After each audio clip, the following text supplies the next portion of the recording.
망하는 집이 될 것인가, 반석 위에 세운 집이 될 것인가. 정말 아버지의 연초에 주신 가장 중요한 말씀도 듣게 해주시고, 올 한 해 우리 모두가 굳건히 반석 위에 집을 짓는 하나님의 자녀들 다 되게 하여 주시옵소서. 예수 그리스도의 이름으로 기도합니다. 아멘. 오늘 이사야 14장은 잘 아시는 대로 사탄에 대한 말씀입니다. 두로 왕에게 하나님이 말씀하신 것이지만, 또 바벨론 왕에게 그 멸망에 대하여 하나님 말씀하신 것이지만, 가만 보면 두로 왕이나 바벨론 왕이나 이에 정확히 해당되는 인물이 없습니다. 14장의 내용을 보면 그렇다 이 말입니다. 특히 뒷부분에 보면 12절부터 너 아침의 아들 계명성아 이렇게 하면서 네가 하나님의 묵별 위에 내 자리를 높이리라 했던, 북극 지폐 산 위에 앉으리라 했던 그런 왕, 그만한 영광을 가졌던 왕은 없습니다. 그런데 쭉 이어서 이와 같은 짓을 한 왕은 19절부터 보면 죽음에 있어서 일반 사람들, 보통의 죄인들처럼 죽지도 못하고 아주 비참하고 수치스럽고 모욕을 당한다, 그런 말씀입니다. 그러면 바벨론의 모든 왕들이 이렇게 죽었는가? 그것도 아닙니다. 마수르 쌈이다 이렇게 죽었는가? 그렇지도 않습니다. 성경에 보면 때로 악인이 평안하게 죽고 정말 기름이 번질번질하게 먹고 살다가 죽을 때도 보면 이렇게 호상이 있을까? 그렇게 죽는 경우도 있다 했고, 의롭게 산 사람이라 할지라도 참 갑자기 객사를 한다거나 병사를 한다거나 보면 하나님이 계시는가 이렇게 의아스러울 때가 있기도 합니다. 그게 실제 삶입니다. 저 역시도 오래전부터 이 죽음에 관한 문제를 많이 고민했기 때문에 예전에 장년들을 대상으로 2011년도에 성도의 죽음에 관하여 하고 설교한 적이 있었습니다. 그때까지 하나님의 말씀을 통해서 깨달은 바와 느끼는 바와 체험하는 바에 대하여 종합적으로 한번 설교한 적이 있었는데 벌써 횟수로 거의 7년이 다 됐습니다. 그때 11년도 초였으니까요. 근데 오늘은 이 죽음에 관한 전반적인 말씀을 드리려고 하는 게 아니고, 그런 경우도 있지만은 하나님께서 약속하신 내용을 보면 우리가 사람의 죽음 또는 그 죽음에 임박했을 때, 혹은 그 죽음 후에 그 시신에 관하여 그 시신이 어떻게 취급을 받는가를 보면 하나님이 이 사람의 영혼에 대하여 어떻게 판단하셨는지를 볼 수도 있다 이 말입니다. 그런데 여러 경우 중에 하나겠지라고 생각하지 마시기 바랍니다. 뭐 이렇게도 하고 저렇게도 하면 저런 설교 나도 하겠네, 뭐 이럴 수도 있고 저럴 수도 있다면서. 그러나 저는 이런 경우와 저런 케이스가 있기는 있지만, 왜? 죄악된 세상이란 아주 꼬이고 혼란스러운 세상이거든요. 그렇기 때문에 우리 눈에 보이는 것과 실체는 다를 수도 있습니다. 하여튼 그 복잡한 세상이지만은 눈에 확 띄는 경우는 어떤 경우냐면, 왕들의 경우에 한 나라를 다스리고 수많은 영혼들을 거느릴 수 있는 권세와 권위를 받은 왕들에 있어서 이와 같은 짓을 하면 하나님이 반드시 이렇게 그의 마지막 죽음을 맞게 한다라고 한 이 약속, 오늘 증거하고자 합니다. 우리 중에 왕이 있습니까? 없죠. 제가 왜 오늘 연초부터 왕 이야기를 할까요? 우리 사는 이야기나 좀 해주고 우리 삶의 이 가려운 데나 좀 긁어주면 좋은데, 뭐 한다고 우리 서울 이야기도 아니고 한국교회 이야기도 아니고 전 세계 이 왕들의 이야기를 할까요? 여러분, 성경에 그런 말씀 많이 있는 거 아시죠? 선지자가 왕들 모아놓고 설교한 것도 아니에요. 그런데 열방의 왕들을 이렇게 외치는 경우 있죠. 직접 들리지도 않아요. 무슨 누가 전화로 귀에 대주는 것도 아니고. 맞지요? 이사야나 예레미야가 유대 땅에서 모압에 관한 경고를 해봐야 모압 사람이 듣습니까? 애굽에 관한 경고를 하면 여기서 사자가 이 성경 들고 애굽까지 가서 애굽 왕한테 전해줍니까? 그러지도 않습니다.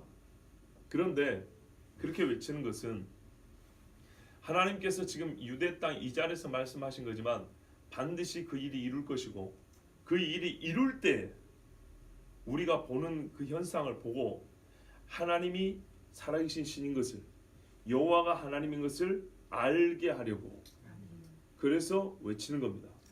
지금 제가 외치는 것도 이겁니다. 연초부터 전 세계 모든 열방은 하나님이 다스린다는 것을 보게 될 것이라는 것. 2018년도 절대 가볍게 생각하지 마시기 바랍니다. 개인적으로 작심한 것들이 있으면 시간이 있을 때 지키세요. 분명히 말씀드렸습니다. 나는 조금 더 있으라고 절대 그러지 마시고 시간 있을 때 지키시기 바랍니다. 새해가 돼도 하나도 달라진 것이 없는 이유가 뭔지 아십니까? 크게 두 가지입니다. 우리 교회는 새해라고 큰 행사를 안 했기 때문입니다. 무슨 송구영신 예배 드릴 때 촛불 켜고 가만히 있다가 12시 되면 땡 이러고 시작한 것도 아니고 이게 옛 해하고 새해가 바뀐지도 모르게 찬송하다 보니까 벌써 12시 넘어가 있고 그렇죠? 그런다고 뭐 새해 인사를 거창하게 여러분 해피 뉴 이어 막 했다는 것도 아니고 뭐, 여러분 올해는 하나님의 축복 임할 줄을 믿으면 서로 악수한 것도 아니고 일반 예배에 거기다가 막 그 뭐라고 하는 막 설교 막 듣고 1시간씩 듣고 피곤해 죽겠는데 이러고 겨우 성찬시하고 돌아가니 이게 구해인지 새해인지 별로 감이 안 오죠. 진짜 새해는요 하나님 앞에 마음이 새로워져야 되는데 마음을 새롭게 하는 작정을 안 하면 그 영도 바뀐 게 뭔 상관입니까? 나이만 하나 더 먹었지. 진짜 중요한 거는 하나님 앞에 마음에 작심한 게 있어야 합니다. 마음을 새롭게 하기로 결정을 하고 그것을 지금부터 하나하나 실행을 하면 2018년은 새해가 될 것이고 하나도 변한 것이 없이 내 마음을 새롭게 한 생각도 안 하고 그냥 교회가 만들어놓은 분위기 속에서 나를 실어가려고 하면 2018년은 아무리 시간이 지나도 여러분 새해가 아닙니다. 숫자만 바뀌었을 뿐입니다. 똑같습니다. 우리 마음의 개운함을 위해서가 아니라 진짜 영혼의 청소를 좀 하셔야 되고 하나님 앞에 뜻을 정하지 않으면 새해는 새해가 아니기 때문에 그런 의식은 별로 중요하지 않습니다. 뭘 작정하고 뭐가 새롭게 되는지 꼭 확인해 보세요. 이 새해 첫 주일날 아침 예배가 왜 이렇게 답답할까요? 답답한 이유는 내 마음이 하나님 앞에 깨이지 않고 열리지 않았기 때문에 답답한 겁니다. 다른 데서 이유를 찾지 마세요. 교회가 새해 분위기를 아무 쓸데없는 거예요.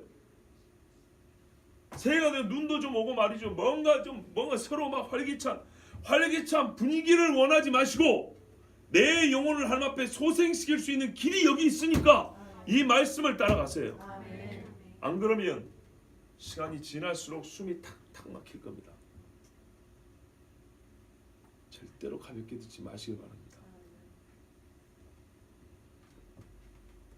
이 왕들의 이야기를 하는 것은 직접적으로 왕이 제 앞에 있는 것이 아니지만은 하나님께서는 세상 모든 사람들 왕들에게도 이 말씀을 주셨기 때문에 왕이 설교자의 앞에 있든 없든 간에 외쳐야 되고 그리고 반드시 이 말씀하신 대로 이루어질 것이고 이루어질 때 이 말씀이 생각이 나서 여러분은 하나님이 왕들을 이렇게 처단하신다면 이 큰 힘이 있는 세상의 왕들이 된다면 나의 삶은 어떻겠는가? 그리고 이 세상 주권을 갖고 계신 하나님이 세상에 원하여 하신 모든 말씀이 과연 어떻게 이루어질 것인가에 대하여 우리가 믿음으로 그것을 기대하라고 이 말씀을 전합니다. 그리고 진짜 중요한 것, 나 자신이 이와 같이 되지 않게 하여.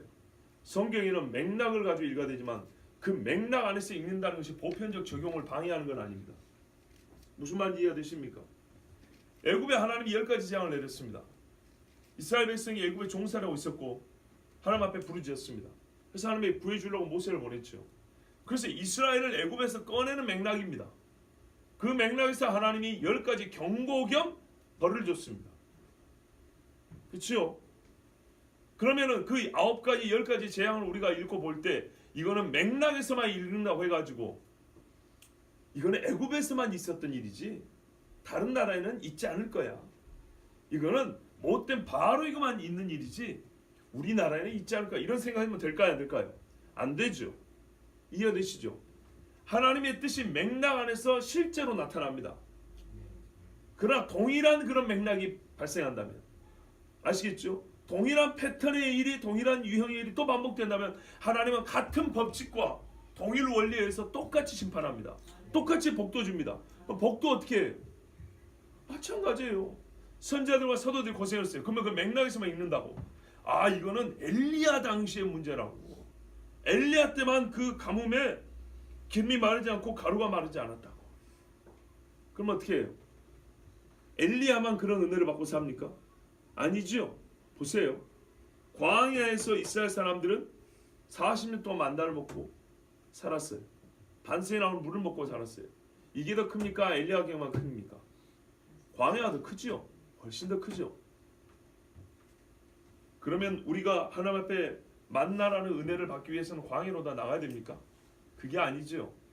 광야 같은 삶을 살지만 하나님 앞에 어떻게 해요? 은총을 받은 자의 삶이 어떠한지를 보여주죠. 그렇죠? 그러니까는 우리가 보는 이 말씀들이 주어질 때, 이 말씀이 실제로 우리에게 기록이 될 때는 어떤 맥락이 있었지만 그 맥락이 오늘날 우리에게 똑같이 반복되지 않습니다. 그러나 패턴적으로 같게 반복이 됩니다. 각 집의 엄마들이 애를 키우는 것은 절대로 똑같지 않습니다. 그러나 패턴과 유형이 같다고 해도 과언이 아닙니다. 맞지요? 어렵습니까 이 말이? 전혀 안 어렵죠. 예. 그렇다면 엄마가 화가 나서 애기 엉덩이나 뗐다 해서 저 집 엄마가 그걸 이해 못할 바 아니라 이 말이죠. 그러므로 이 말씀이 어떤 왕에게 주어진 것이지만 동일한 패턴과 동일한 형태의 삶을 각 개인이 살아간다면 하나님이 각 개인에게도 내리는 벌은 이와 다르지 않다 이 말입니다. 자, 오늘 말씀 보겠습니다. 네가 내 땅을 망하게 하였다 그랬습니다. 그냥 쉽게 생각하면 됩니다. 말 그대로 사람이 살지 못하게 한 겁니다. 망하는 것과 흥하는 것의 차이를 어렵게 설명할 필요가 없지요. 예, 사람이 기쁘고 즐겁고 행복하게 살 수 있는 것, 사람이 사람답게 최소한의 품위를 유지할 수 있고 의식주가 해결되고 그리고 자기의 꿈도 펼칠 만한 어떤 기회를 얻기도 하고 뭔가 좀 공의롭게 뿌린 대로 거두기도 하고 이런 나라는 흥하고 있다고 하고 나라가 참 잘 돌아간다 이렇게 말합니다. 근데 망하게 되는 것은 백성이 다 굶어 죽게 되고 불법이 성행하고 그죠? 악인이 잘 되고 의인이 빌어먹게 되고 억울하게 죽는 사람도 많고 자 이런 땅은 망하는 땅이라 그럽니다. 내 백성을 죽였으므로 사람이 때가 돼서 죽는 것이 아니고 죽였다 그럽니다. 누가요? 왕이 자기 백성을 죽였답니다. 왜 죽였을까요? 왕한테 대드니까 죽였겠죠. 그런 사람이 얼마나 될 거라 생각하세요? 여러분 우리 중에 왕한테 혹 대통령한테 불만 있다고 해서 직접 대통령한테 가가지고 사형을 받을 정도로 여러분 대들고 막 따지고 이런 사람 있습니까? 어렵습니다. 제도적으로도 어렵습니다. 접근 자체가 안 됩니다. 대통령한테는. 그런데 여기 보면 왕이 백성을 죽였답니다. 왜 죽였을까요? 본인이 받은 위해보다 이거는 분명히 불법이 더 큰 겁니다. 왕의 행위의 악함이 더 크다 이 말입니다. 말하자면 나봇이 포도를 안 판다 그랬습니다. 왕이 기분은 나쁩니다. 그런다고 해서 왕이 사람들을 사주해가지고 협박을 해서 저놈을 가서 죽여라. 이렇게 한다는 것. 이거는 나봇이 왕의 기분을 좀 상해한 것보다 훨씬 더 큰 불법이죠. 이런 식입니다. 딱 한마디로 할게요. 제가 어렵게 말하지 않게요. 북한을 보세요. 옛적에 북한이 남한보다 잘 살았다는 것은 이제 다 아는 사실입니다. 옛날에 한때 북한이 남한보다 잘 살 때가 있었습니다. 그래서 북한 교과서에 남쪽에 하면 거지들이 깡통 차고 다닌다는 소리가 거짓말이 아니었습니다. 진짜로 거지들이 얼마나 많았는데 부모 없이 전쟁 때 고아된 사람들이 얼마나 많았습니까? 학교를 가고 싶어도 가지도 못하고 보릿고개가 남의 나라 이야기가 우리나라 이야기죠. 왜? 거짓말이 아닙니다. 그런데 뒤집어졌죠. 뒤집어졌는데도 지금 헛소리하고 있으니까 문제죠. 지금은 북한에서도 그런 소리는 안 하는 것 같아요. 남쪽에 가면 거지가 드글드글한 소리는 안 해요. 왜? 다 알거든요 이제. 그런 소리는 안 합니다. 못 합니다 이제.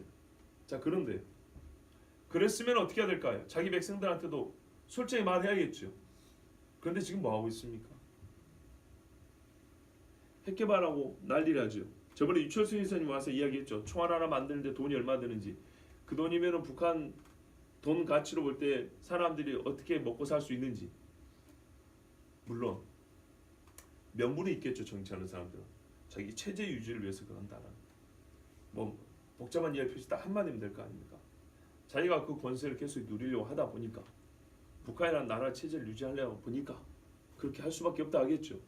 그런데요, 하나님이 그러니까 북한이라는 나라를 유지하려 보니까 그 짓을 잘했다 그럴까요? 나라가 망하고 백성이 죽는데요, 무엇을 생명으로 바꾸겠습니까? 인육을 먹었다는 이야기를 20년 전에 들었습니다. 어떤 아주머니가 압록강, 두만강 이 경계 넘어가지고 장사를 하려고 뭘 좀 이고 가는데, 경계선에 그 국경선의 군인들이 아줌마이 어디가? 이렇게 부른단 말이에요. 뭐 철책 이런 것도 없어요. 갈 때마다 하나 건너면 중국이고, 강 하나 건너면 중국이고. 우리 한국 사람들 가끔 관광하러 가잖아요. 내려보시오. 그러면 술이랑 음식 좀 있었어요. 먹었어요. 그러고 나서 그 여자 아주머니를 죽이고 그 고기를 먹었다, 그런 얘기가 자 20년 전에 들은 이야기입니다. 그런데 어디서 굴러 들어가는 소리를 들었는가 이렇게 생각하시면 곤란합니다. 제가 당시에 20년 전에 대한민국에서 몇 손가락에 드는 큰 교회 다녔었거든요. 그 교회 강사로 목사님이 그 수만 명 성도 앞에서 해준 이야기입니다. 최소한 저는 그 목사님의 권위와 신뢰를, 신빙성, 그 말의 신빙성 가지고 지금 전합니다. 수만 명 성도니까. 아시죠? 최근에 그 세습해갖고 복잡한데 거기, 예, 거기 와가지고 그 많은 성도 앞에서 외쳤던 목사님의 설교였습니다. 북한에 관하여 우리가 정말로 이 망해가고 죽어가는 땅을 위해서 기도해야 되고 그래서 살려야 된다고 호소하면서 했던 설교였습니다. 그때 제가 청년이었고 대학생이었기 때문에 또렷이 기억합니다. 그게 옛날 이야기입니다. 지금은 뭐 달라졌습니까? 지난 금요일인가 사람이 죽는 자살에 관하여 이야기했죠. 짧게 있지만은 한 사람이 생에서 사로 넘어가는 그 과정, 그 시간은 진짜 말 그대로 호흡 있는 주 안에 겪는 가장 고통스러운 시간입니다. 그런데 여러분, 그 죽음의 공포 속에서 진짜 공포죠, 공포. 얼마나 많은 사람이 죽임을 당하고 가족과 생이별을 하고 전답을 뺏기고 종교의 탄압이란 말로는 너무 약하고요. 예수 믿는다고 목을 끊어버리고 불에 태우고 20년도 더 된 영화가 있어요. 거기에 보면 어떻게 사람 죽이냐면 땅속에 박아놓고 머리만 내놓아요. 그 다음에 도로 평탄에는 롤러 있죠? 그걸 뭐라 그러지 정확히 모르겠어요. 그걸로 갈아하면 돼요. 그럼 앞에 있는 묻힌 사람부터 머리가 두개골이 빠락 하고 깨진다고요. 그리고 이게 없어지는 거죠. 핏덩어리만 쫙 퍼져요. 그리고 마지막 사람 머리까지 깨집니다. 여러분이 그 옆에서 그걸 본다고 생각해보세요. 제정신으로 살 수 있겠습니까? 남의 얘기가 아니고요. 몇십 킬로만 위에 올라가면 저 동네에서 그렇게 죽은 사람이 부지기수입니다. 그렇다고 제가 지금 북한만 얘기하냐? 아니요. 먼 나라 이야기, 이 남쪽의 이야기 다 하자니 너무 많고 또 지나간 얘기 하자니 좀 새삼스럽고, 소위 남쪽에는 지금 얼마나 평화로운 시대 아닙니까? 나름대로 모든 것이 좋다는 게 아니라 그래도 할 소리는 하고 사는 시대니까요. 그런데 아직까지 전 세계적으로 가장 유명한 이 땅을 망하게 하고 백성을 죽이는 나라가 가장 유명한 데가 바로 저 위에 있으니까 제가 저 나라만 예를 듭니다. 현재 가장 유명한 나라니까. 여기까지가 이 왕이 살아서 한 행위입니다. 그러면 어떻게 죽을까요? 19절부터 읽어보면 더 좋은데요. 그냥 넘어가고 20절 후반부 보십시오. 그들과 함께 안장되지 못하나니, 예, 그들 때문에 19절부터 보면 좋다는 겁니다. 일반 사람들이 죽은 것과 같지 않다는 거예요. 왜냐하면 네가 죽인 사람들과도 같지 아니하단 말이에요. 더 비참하게 여겨짐을 받고 그 시체는 더 모욕을 당할 거라는 얘기죠. 악을 행하는 자들의 후손은 영영이 이름이 불려지지 아니하리로다. 악을 행하는 자들의 후손, 이 악한 왕의 후손을 말하는 게 아니고 이 악한 왕 자체를 말합니다. 아시겠죠? 그러니까 악한 사람은 마귀 새끼, 마귀씨다 이 말입니다. 그러니까 악한 사람은 다 편히 죽고 그 후손을 보니까 아이고 못됐네 이렇게 말하는 게 아니고요. 그 악한 자들은 다 누구의 씨라고 본다고요? 본래적인 악, 아시겠죠? 본래적으로 악이라고 부를 수 있는 그것의 씨다 이 말이에요. 그래서 여기서 말한 악을 행하는 자들의 후손이라는 말은 바로 이 악을 행하는 사람 그 자를 말합니다. 본래적으로 악에서 나온 무리들, 악의 씨에서부터 잉태돼서 나와갖고 사는 이런 인간들은 영원히 그 이름이 불려지지 아니한다 이렇게 말하고 있습니다. 그러나 이 말씀만 갖고는 깊은 의미를 이해하기가 좀 어렵습니다. 그래서 14장을 전체로 보면 좋습니다. 무슨 말이냐면 이 말씀은 전체적인 윤곽입니다. 윤곽. 악을 행하는 자의 후손은 그들과 함께 안장되지 못한다. 자기가 죽인 사람들은 그래도 시신은 정상적으로 장례를 치른단 말이에요. 그와 같이 되지 못한다. 그럼 그와 같이 되지 못하는 유형이 얼마나 많겠습니까? 또 그 이름이 영원히 불려지지 아니한다. 즉 사람에게 좋은 의미로 기억되거나 사람들에게 존경받는 이름으로 회자되지 않는다는 얘기입니다. 이름 꺼내지도 마. 이런 식의 그 이름만 생각해도 살이 떨리는 막 심장이 떨리는 정말 마귀처럼 여겨지는 그런 사람이 될 거라 이 말입니다. 자 여러분, 이게 구체적으로 그들이 어떤 죽음을 맞이하고 그 죽음 후의 세계가 어떤지를 구체적으로 보여주지 않지만 우리가 흔히 실루엣이라고 그러죠. 윤곽과 형태를 말해줍니다. 그러면 이제 저는 성경 안에서 이와 같은 실제 왕들, 이렇게 악을 행했던 왕들이 이 윤곽선 안에서 구체적으로 어떻게 죽고 어떻게 그 시신이 처리됐는가에 대하여 많은 왕들이 있지만은 유대, 남유다 땅의 왕들만 한번 추려보고 여러분에게 같이 전해주고자 합니다. 북이스라엘은 너무 많아요. 이것들은 잡놈들이 너무 많아요. 잡놈이라니까 좀 이상하죠. 제가 이렇게 말한 이유는 남유다는 다윗 집안의 한 혈통으로 내놓는데 북쪽은 반란을 계속 했기 때문에 한 혈통 한 집안의 왕조라는 게 없어요. 계속 바뀌어요. 그렇기 때문에 이거를 제가 이제 잡스럽다고 표현한 거고요. 그래서 남유다만 한번 볼게요. 가장 이 땅에서 하나님을 아는 사람이 많이 몰려 살았던 땅, 유대 땅. 그래도 제사장이 있고 율법이 있고 법규가 있었던 선지자들이 시도 때도 없이 계속 하나님이 선지자들을 세워서 보내서 외치게 했던 그 땅. 그러니까는 가능성으로 보면 악인이 없어야 되고 악한 왕이 있다가도 없어야 될 그 땅에서 조차도 어떤 왕들이 있었으며 그들은 과연 하나님 말씀대로 이 말씀대로 운명을 맞이했는가? 유다 땅에서만 볼게요. 가장 가능성이 적을 것 같은데도 불구하고 어떤 사람들이 있었는가? 첫 번째로 볼 사람은 요아스 왕입니다. 여러분 요아스 왕 잘 아시죠? 나이 7에 최연소로 왕이 된 사람입니다. 북이스라엘의 아합의 딸 아달랴가 있습니다. 아달랴가 남유다의 여호사밧 왕의 아들하고 결혼을 했어요. 걔가 여호람인가 뭐 그래요.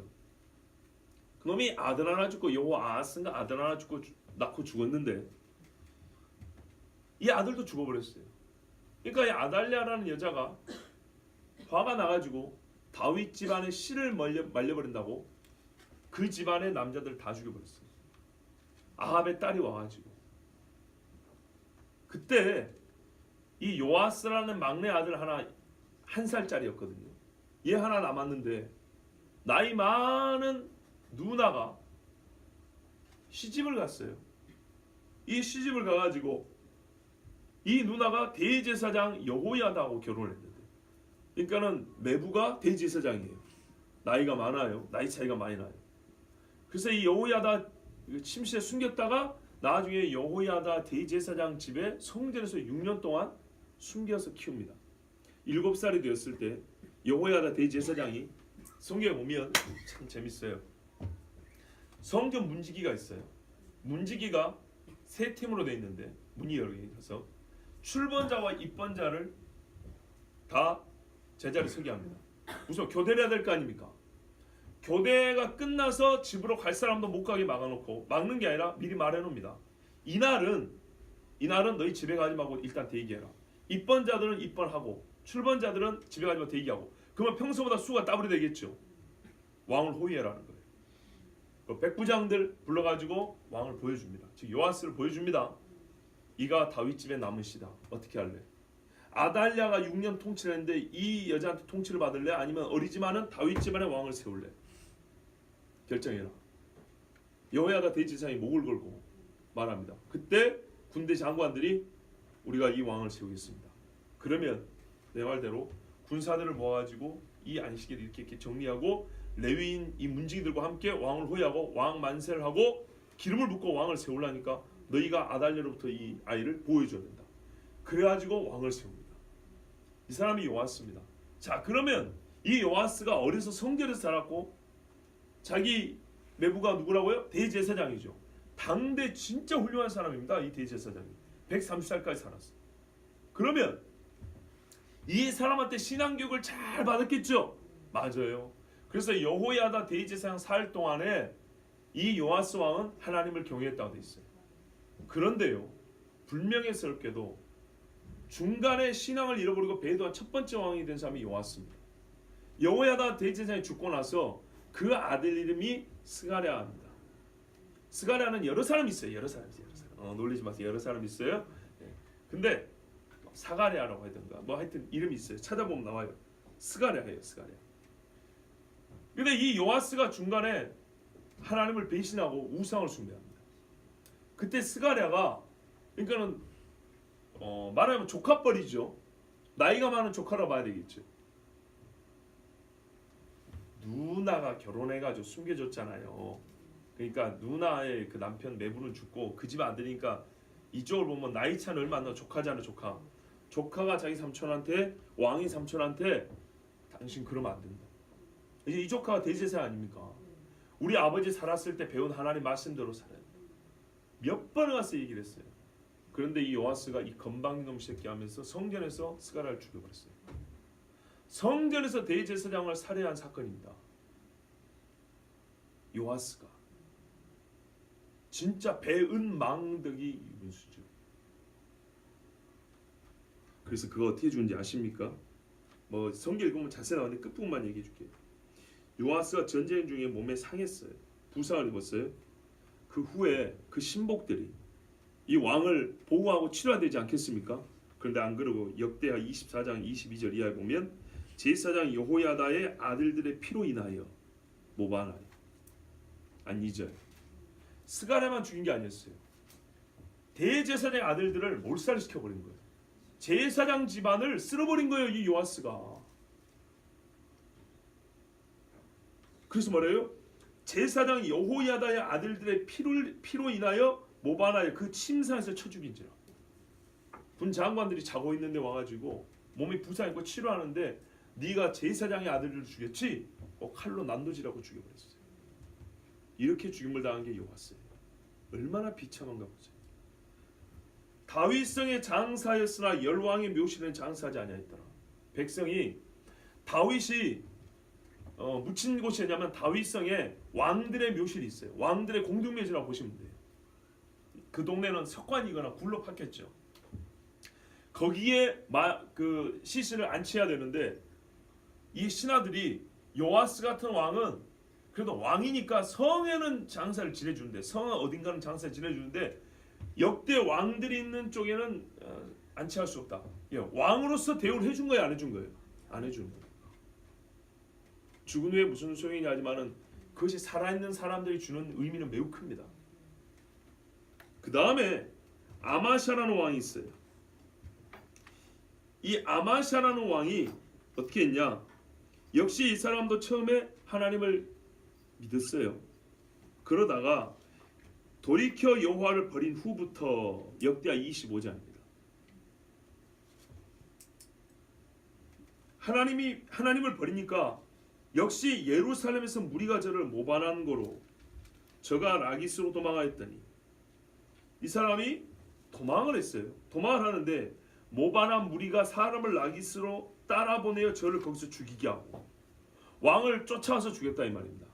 그리고 시체를 말에 실어다가 수레도 아니고 말 등짝에다 올려놓고 터벅터벅 끌고 와서 피가 뚝뚝 떨어지는데 예? 그 열조와 함께 유다 성읍에 장사했더라. 장사는 해줬지만 이 사람을 죽였어요. 그 다음에 우시야 왕이 있습니다. 우시야도 처음에 하나님 앞에 나름대로 괜찮았어요. 그런데 이 사람이 강성하여짐에 이게 문제입니다. 저가 강성하여짐에 그 마음이 교만하여 역기야 26장입니다. 제가 순서대로 합니다. 그 마음이 교만하여 악을 행하여 그 하나님 여호와께 범죄하되 곧 여호와의 전에 들어가서 향단에 분향하려 한지라. 왕이 제사장 노릇하려고 했던 거예요. 그때 제사장 아사랴가 막았습니다. 용감합니다. 뭐라는 줄 아십니까? 여호와의 제사장 중에 용맹한 자 80인을 데리고 그 뒤를 따라 들어갔어. 왕이 하지 못할 짓을 하니까 제사장이 옛날에 제사장 죽은 일도 있었죠. 그런데요, 용맹한 제사장 80명을 데리고 왔어요. 왕이요, 이것은 왕이 할 바가 아니에요. 이건 하나님이 제사장이 허락한 거니까 당신이 할 일이나 하고 나가시오 그랬어요. 우시야여, 여호와께 분향하는 일이 왕이 할 바가 아니요 오직 분향하기 위하여 구별함을 받은 아론의 자손 제사장이 할 바니 성소에서 나가소서. 왕이 범죄하였으니 하나님 여호와께 영광을 얻지 못하리이다. 그러나 우시야가 안 듣고 우시야가 손으로 향로를 잡고 분향하려 하다가 노를 바라니 제사장이 막으니까 거기서 화를 냈어요. 저가 제사장에 노할 때 여호와의 전 안 향단 곁 제사장 앞에서, 매우 구체적이죠. 제사장을 마주 보이는 거 앞에서 그 이마에 문둥병이 발한지라. 그래서 어떻게 됐냐? 쫓겨났어요. 본인도 문둥병이 생기니까 불이 나게 나왔는데 때는 늦었어요. 우시야가 그 열조와 함께 자매 저는 문둥이라 하여 열왕의 묘실에 접한 땅, 열왕의 묘실이 아니라 곧 그 열조의 곁에 장사니라. 자, 이때부터 우시야가 자기를 판 무덤이 있었거든요. 옆에 있어요. 그 무덤에 묻힌 사람들은 우시야의 묘실에 묻혔다 이렇게 나옵니다. 이제. 열왕의 묘실이 아니라. 그 다음에 아하스라 왕이 있습니다. 우시야의 한 손자쯤 되는데 이 아하스가 어떤 짓을 또 했냐면 이스라엘 열왕의 길로 행하여, 그러니까 북이스라엘 사람들의 길로 행하여 바알들의 우상을 부어 만들고 또 흰놈의 아들 골짜기에 분향하고, 여기는 아들 바치고 불태우고 이런 데입니다. 쓰레기 태우는데. 그래서 흰놈, 개흰나 해가지고 여기서 지옥이란 말이 나오게 됐습니다. 그만큼 불이 막 항상 살라져 있는 곳입니다. 그래서 분향하고 여호와께서 이스라엘 자손 앞에서 쫓아내신 이방 사람의 가증한 일을 본받아 그 자녀를 불사르고 산당과 작은 산 위와 모든 푸른 나무 아래 제사를 드리며 분향한지라. 왕이 여기저기 제사로 다니나 바빠요. 그러므로 그 하나님 여호와께서 아람 왕의 손에 붙이심에 저희가 쳐서 심히 많은 무리를 사로잡아 가지고 다메섹으로 갔으며 또 살육하였다. 그런데도 불구하고 어떻게 했냐? 다메섹, 아람 왕의 군대가 센 거 보니까 다메섹의 신을 섬겨야 되겠구나. 이 정신 나간 왕이 다메섹의 신을 섬겼어요. 그리고 이 다메섹에서 본 신을 어떻게 하냐? 성전에다가 세워놨어요. 보세요. 다메섹 신들에게 제사하여 가로되 아람 열왕의 신들이 저희를 도왔으니 나도 그 신에게 제사하여 나를 돕게 하리라 하였으나 그 신이 아하스와 온 이스라엘을 망케 하였더라. 역대 28절에 나와 있습니다.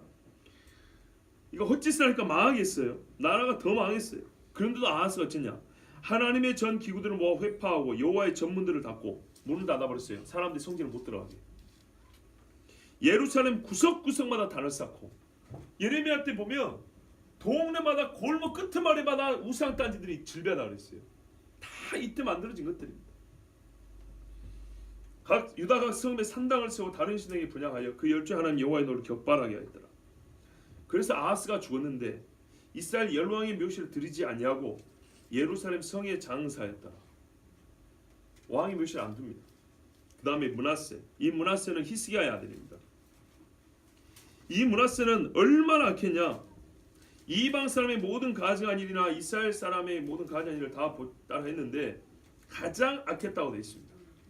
그래서 아합의 소위를 본받아 바알을 단을 쌓고 아세라 목상을 만들며 하늘의 이로운 성신을 숭배하며 여호와께서 전에 이르시기를 내가 내 이름을 예루살렘에 두려 하신 여호와의 전에 단들을 쌓고 또 여호와의 전 두 마당에 하늘의 이로운 성신을 위하여 단들을 쌓고 하나님 앞에 그 성전에 보면 마당이 두 개 있죠. 그 뜰마다 하늘의 별들과 달 해를 위하여 단을 쌓았다 이 말입니다. 예레미야 때 보면 뭐라고 되는지 아십니까? 요시야가 태양상들을 회파하고 말들, 태양 수레들을 부셨다는 얘기했습니다. 그러면 이 앞에 왕들이 다 세우는 것들입니다. 그리고 이 사람이 므낫세 어떻게 그 아들을 불 가운데로 지나게 하며 점치며 사수를 행하며 신접한 자와 박수를 신임하여 여호와 보시기에 악을 많이 하여서 아로색인 아세라 목상을 전에 하나님 예루살렘 전에 세웠더라. 그러나 그 뒤에 보면 이 백성이 듣지 아니하고 므낫세의 꾀임을 받고 악을 행하는 것이 여호와께서 이스라엘 자손 앞에서 멸하신 열방보다 더욱 심하였더라. 왕이 이러니까 백성들이 왕을 따라가는데 선지자들을 보내서 그러지 마라 그랬는데도 어떻게 했을까요? 안 듣죠. 그런데 백성들이 왕의 말을 듣고 더욱 심하게 하더라는 거예요. 이제는 어떤 열방보다 유다가. 그래서 하나님이 므낫세는 포로로 끌어가 버립니다. 역대에 보면 나옵니다. 끌어갔는데 이 사람이 바벨론에 끌려가서 회개를 합니다. 돌이킵니다. 하나님이 돌아오게 해줍니다. 근데 문제는 뭐냐? 자기 개인을 회개하고 돌아왔는데 나란히 이때 건널 수 없는 강을 건너버렸어요. 돌이킬 수 없는 강을. 그래서 하나님 후에는 므낫세의 죄로 말미암아 유다가 망한다 이렇게 말씀하셨어요. 그 궁궐 동산 곧 우사 아까 말했던 우시아 있죠? 우시아의 동산에 장사되고 이 사람은 다윗과 같은 묘실에 주지 않습니다. 그 다음에 그 아들 아몬입니다. 아몬이 역시 므낫세 행한 같이 여호와 보시기에 악을 행하였다. 그래서 어떻게 죽였냐? 그 신복들이 반역하여 왕을 궁주에서 죽였다 이렇게 되어 있습니다. 그리고 우시아의 동산 묘실에 장사했다. 열왕의 묘실입니다. 열왕기하 21장에 나와 있습니다. 제가 역대와 열왕기하로 왔다 갔다 봅니다. 좀 자세히 나와 있죠. 그 다음에 열왕기하 23장에 보면 그 다음 왕이 여호아하스 왕인데 이 여호아하스 왕 여호와 보시기에 악을 행하였더니 바오로 느고가 저를 하마 땅 림나에 가두어 예루살렘의 왕이 못되게 하고 나중에 애굽으로 끌어갔습니다. 여호아하스는 애굽으로 잡아갔더니 저가 거기서 죽으니라. 그 다음에 요시아의 아들 중에 여호야김이 있습니다. 여호야김은 11년 동안 유다 말기에 통치했는데 이 사람은 아주 악한 일을 많이 해서 의로운 사람의 피를 많이 흘렸습니다. 저가 무죄한 자의 피를 많이 흘렸고 예루살렘에 가득하게 하였다. 므낫세의 지은 모든 죄를 지었다 하고 역대하 36장, 예레미야 36장, 열왕기하 24장에 보면 잘 나와 있습니다. 특별히 예레미야 36장에 보면 하나님이 기록한 말씀들을 읽어줬더니 화롯불에다가 하나씩 칼로 잘라서 태워버린 사람이 여호야김입니다. 그래서 하나님이 이 사람을 뭐라 그러냐면 그러므로 나 여호와가 유다 왕 여호야김에 대하여 이같이 말하노라. 그에게 다윗의 위에 앉을 자가 없게 될 것이요 그 시체는 버림을 입어서 낮에는 더위 밤에는 추위를 당하리라.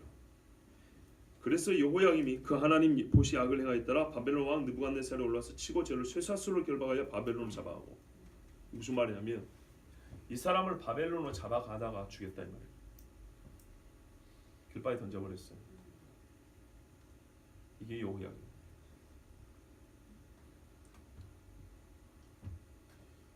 그 다음에 유다의 마지막 왕이 시드기야입니다.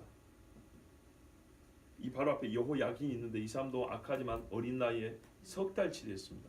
그는 바벨론을 끌려갔고 남은 자가 회복되리라는 증거로 남겨둔 자가 여호야긴이고 시드기야가 마지막 왕인데요. 여호야김의 모든 행위를 보면 아까 그 시체가 던져진 사람 있죠. 그의 행위를 본받아. 꼭 이걸 본받아. 여호와 보시기에 악을 행하였더라. 이 시드기야. 이 사람의 이야기만 마지막이니까 제가 좀 길게 읽어드릴게요. 그 하나님 여호와 보시기에 악을 행하고 선지자 예레미야가 여호와의 말씀으로 일러도 그의 앞에서 겸비치 아니하였으며 느부갓네살 왕이 저로 그 하나님을 가리켜 맹세케 하였으나 저가 배반하고 목을 곧게 하며 마음을 강팍케 하여 이스라엘 하나님 여호와께로 돌아오지 아니하였고 제사장의 어른들과 백성도 크게 범죄하여 이방 모든 가증한 일을 본받아서 여호와께서 예루살렘에 거룩하게 두신 그 전을 더럽게 하였으며 그 열조의 하나님 여호와께서 그 백성과 그 거하시는 곳을 아끼사 부지런히 그 사자들을 그 백성에게 보내어 이르셨으나 그 백성이 하나님의 사자를 비웃고 말씀을 멸시하며 그 선지자를 욕하여 여호와의 진노로 그 백성이 미쳐서 만회할 수 없게 하였습니다. 이 정도 가면 어떻게 한다고요? 하나님이 이제 도망도 못 가게 묶어놔버려요. 제가 예레미야 보면서 확인한 거라니까 두 번 다. 새벽에 들은 분들은 다 기억하실 거예요. 유다도 마찬가지, 바벨론도 마찬가지. 기회를 많이 줍니다. 그런데 기회 때가 지나가 버리면 하나님이 심판을 한단 말이에요. 벌을 내려요. 그런데 도망가면 벌을 안 받을까봐 어딜 가려고 길목을 다 막아버려요. 하나님이 쏟아지는 그 불안에 고스란히 탈 수밖에 그 안에 딱 묶어놓고 두드려 패버려요. 만회할 수 없게 하였으므로 이게 시드기야의 죄고, 바벨론 왕이 림나에서 시드기야의 목전에서 그 아들들을 죽였고, 이 사람은 눈을 뜨고 마지막 본 게 자기 아들들이 자기 목에서 죽임당하는 겁니다. 여기 계신 아버지들, 이게 내가 눈을 뜨고 본 마지막 장면이기를 원하십니까? 아니죠. 이 왕은 그랬어요. 그 다음에 유다의 모든 귀인을 죽였으며 왕이 또 바벨론 왕이 시드기야의 눈을 빼게 하고 바벨론으로 옮기려 하여 사슬로 결박하였더라. 이 사람은 눈을 뜨고 마지막으로 본 게 자기 신하들이 죽임을 당하고 자기 아들들이 죽임을 당한 것을 보고 두 눈이 뽑힘을 당했습니다. 그리고도 쇠사슬을 묶였습니다. 그리고 바벨론으로 끌려왔는데 죽기까지 옥에 갇혀 있었습니다. 그리고 죽고 난 다음에 바벨론에 같이 끌려간 유다 사람들이 그래도 그 시신 앞에 향이라도 하나 피워놓고 장례를 치러줬습니다.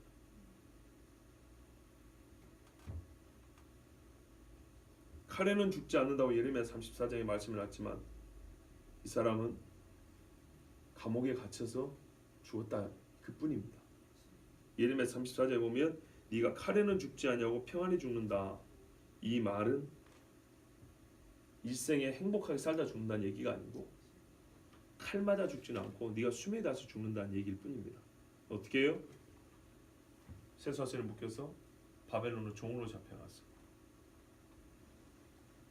여러분, 여기까지가 세상에서 가장 하나님을 잘 경배하고 섬긴다는 유다 땅에 있었던 유다 왕들의 이야기입니다.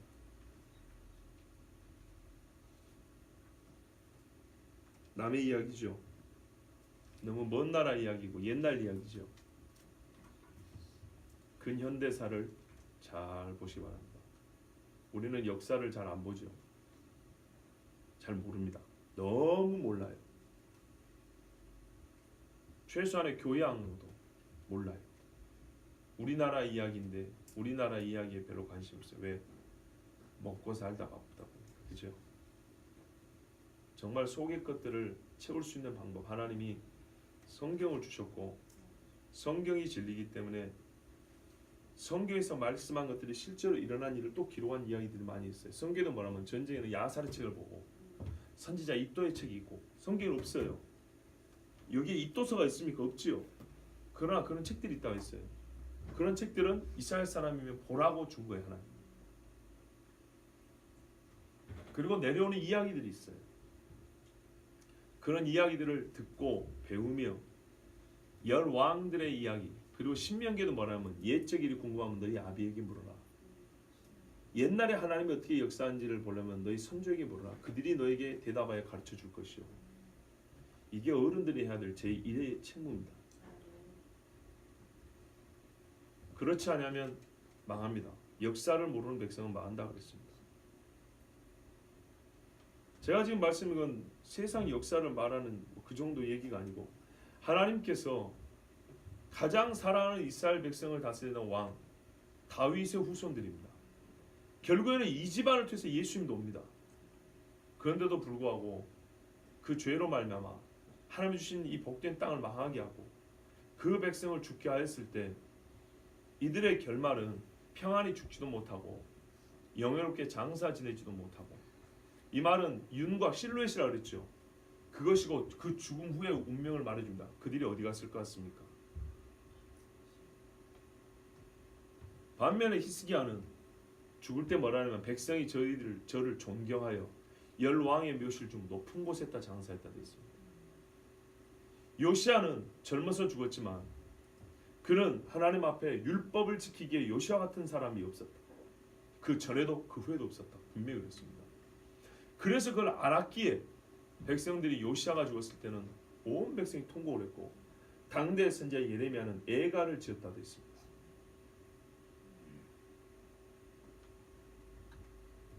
시편에 말씀하신 하나님께서 성도의 죽음을 귀히 보신다 그랬습니다. 바로 그겁니다. 하나님이 귀히 보는 죽음은 그 사람의 소위 죽음 후의 내세의 삶, 우리가 말하는 영원한 삶에 있어서도 우리는 그 윤곽을 이 땅에서 볼 수 있습니다. 그러나 그의 죽음이 존귀한 자의 죽음이 되지 않냐고, 여러 하나님의 사람들의 눈과 입에서 존귀한 자로 여겨지지 않는 죽음이요, 그의 식어버린 몸뚱아리라는 게, 그것은 그의 보이지 않는 죽음 후의 세계에 대하여 우리가 지금 직접 보지 못하지만 하나의 윤곽선을 보여주는 것과 같습니다. 하나님 이 말씀을 왜 할까요? 너희들 보기에 이렇게 죽은 사람이 구원을 받았을 것 같냐 이 말. 죽음을 이렇게 하나님이 내리신 분이 과연 이들의 삶의 행적에 대하여 그 심판 때 뭐라고 판단할 것이냐 이 말이죠. 여러분, 우리가 부르는 찬송들의 땅이 많습니다. 우리의 이 파수의 찬양도 이 땅 위에 하나님의 교회에 부르심을 따라 일어나 이렇게 시작합니다. 이 땅 위에 하나님이 이 땅에 얼마나 큰 사랑을 베푸셨는지 아시지요? 성경과 비누가 필요하다는 땅입니다. 선교사들이 처음 왔을 때 얼마나 더러운지,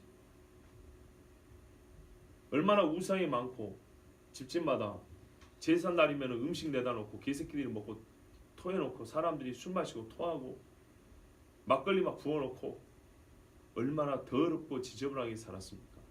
위생 문제뿐만 아니라 그 신앙과 종교 때문에 얼마나 더럽고 부정한 나라였냐 이 말이죠. 근데 하나님께서 예수 복음이 없었다면 지금도 보세요.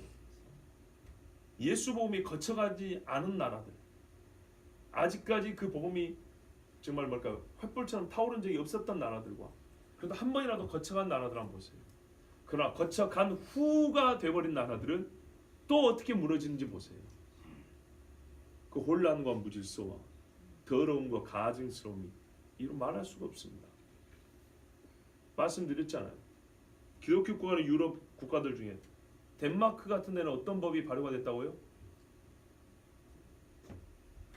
동물 성매매 금지법. 왜 그런 법을 만들었을까요? 동물로 성매매를 했기 때문입니다. 짐승으로. 혹 못 들은 분이 있을까봐 해서 제가 아주 더러운 이야기만 하나 꼬집어서 말씀드립니다. 개가 물까봐 입 막아놓고 두 다리 묶어놓고 눕혀놓고 남자들이 돈 주고 개하고 섹스를 하는 거예요. 개하고. 그 개들이 두세 달 살다 죽어요. 이게 하도 심해서 말 그대로 개들이 피똥 싸고 죽어요. 제 말이 거짓말이면 요즘에 인터넷 시대니까 한번 찾아보세요. 그래서 이렇게까지 가면 안 되겠다고. 예? 북부 유럽의 복지 국가들이 아무리 성자유지만 이건 좀 왜? 동물 애호가들이 또 난리 칠 거 아니에요. 그죠? 한국 사람들 개고기 먹는다고 뭐라 하죠. 배고프면 지구도 먹을 거예요. 그런데 배부르고 등 따스니까 하는 짓거리 뭐예요? 돈 주고 개하고 그 짓거리를 한다 이 말이죠. 서양의 유명한 대학 교수는 집에 시체가 16구가 있었어요. 일부러 공동묘지 옆으로 이사를 가가지고 여자들이 장례가 치러지는 날, 여자 시신 들어간 날 밤에 시신 파가지고 이쁘게 옷 입혀놓고 화장시켜놓고 집에 소파에 눕혀놔요. 침대에 눕혀놔요. 16구 시체. 그 중에는 죽어 썩은 지가 오래된 것들도 있을 거고 생생한 것도 있겠죠. 그렇겠죠. 나름대로 생생한 표현은 그 시신들 사이에서 말하는 거예요. 사람이 죽으면 내장부터 썩기 때문에 몸에서 썩는 물이 나옵니다. 그런데 이 정신나간 인간이 대학 교수입니다. 그 시신들하고 소위 시간이라고 해요. 시신을 가늠한다. 성소수자가 여러분 동성애만 있는지 아십니까? 공식적인 성소수자는 20개가 넘고요. 성분류법에 따르면 56개 정도 됩니다. 성분류법 아시겠어요? 남자 여자 사이에 50개 이상의 분류를 해야 돼요. 우리 남자 성도만 찬양합니다. 우리 여자 성도만 찬양합니다. 이러면 안 되는 거예요. 남 여여여 정도에 계신 분만 찬양합니다. 남 여여여 쪽에 가까운 분들만 찬양합니다. 이렇게 해줘야 되는 거예요. 무슨 말인지 아시겠어요? 성 분류를 한 데만 50몇 개의 분류법이 있고, 성 소수자라 하면서 자기들의 성적 쾌락을 추구하는, 나는 이런 방식으로 성적 쾌락을 추구하고 싶다라고 허용해 달라고 하는 그런 부류가 20몇 개가 있습니다. 지금 복음이 없어진 나라에서는요, 그걸 하나하나 오케이 교회들의 마음대로 그걸 괜찮다 관용이니까. 그런 나라는 북한같이 목에다 칼 들이미지 않으니까 나라가 망하지 않는 겁니까? 나라 망하는 거죠. 이제 한번 넓혀서 보시자고요. 북한같이 예수쟁이들 다 목 내놔, 이래야 그게 나라 망하게 하고 사람을 죽이는 겁니까? 그것만 있는 게 아니라 그 말이에요. 사람들이 온갖 범죄를 할 수 있도록 법을 허용해주고, 그것을 안 됩니다라고 말하는 사람들 잡아들이는 곳, 이게 또 나라가 망하는 거예요. 이게 백성을 죽이는 거예요. 오히려 더 크게 죽이는 거예요. 왜냐? 교회는 핍박을 하면은 숨어서라도 교회는 살아남습니다. 근데 미혹을 당하면 교회는 속에서 썩어버립니다. 어떤 나라가 더 위험하다고 보십니까?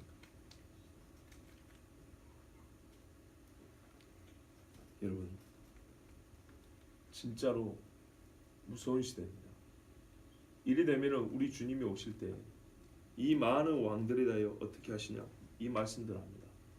네가 이 땅을 망하게 하였고 내 백성들을 죽였으므로 너는 그들과 같이도 죽지 못할 것이며 너의 이름은 영원히 불려지지 않을 것이다. 잊혀진, 하나님께 잊어버린 이름 되볼 거다. 어떤 의미인지 아시겠죠? 가장 가깝게는 우리 마음에 탁 와닿는 사람이 누구인가요? 그게 바로 저 위쪽에 있는 인간이죠. 저는 예언자는 아닙니다. 예언자는 아니지만 난 하나님의 말씀을 믿습니다. 이 말씀을 기억하고 보십시오. 또 온갖 하나님의 진리를 어그러뜨리고 교회를 무너뜨려 하는 법을 만들고 사람들을 죄의 구렁텅이로 끌고 가는 사람들 혹은 지도자들의 결말이 어쩐지 보십시오. 왜 이 말씀을 자신 있게 들을 수 있냐? 성경에서 말씀하고 있기 때문이고, 또 때가 마지막이라 이런 일들이 급속하게 일어나는, 즉 시간적 여유가 없기 때문에, 많이 남아있는 게 아니고 조금밖에 남아있지 않기 때문에 우리가 이걸 보려고 100년을 기다릴 필요는 없습니다.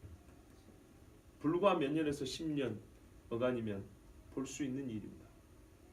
여러분, 다시 말씀드립니다. 내가 왕이 아닌데, 아니요, 이 일이 일어날 때 하나님이 살아계신 것을 보시고 각 개인에게 주시는, 너희는 예수 그리스도의 속량의 피로 죄값을 치르고 깨끗하게 되고 값으로 난 신부가 되었으니 너희가 주님 앞에 어떻게 서야 될 바를 생각하라는 이 말씀을 꼭 기억하시기 바랍니다. 왕들에 대해 하신 말씀이 이렇게 이루어졌다면 나에게, 우리 각 신자들이 주신 하나님의 말씀은 어떻게 이루어질 것인가에 대해 꼭 기억하셔야 됩니다. 혹이나 내 주변에 하나님 주신 거룩한 땅을 더럽힌다거나 사람을 죽이게 한다거나 그 영혼을 망하게 한다거나 그런 일은 절대로 하면 안 됩니다. 만약에 그러면 오늘 이 말씀과 같은 결말은 맞습니다. 기도하겠습니다.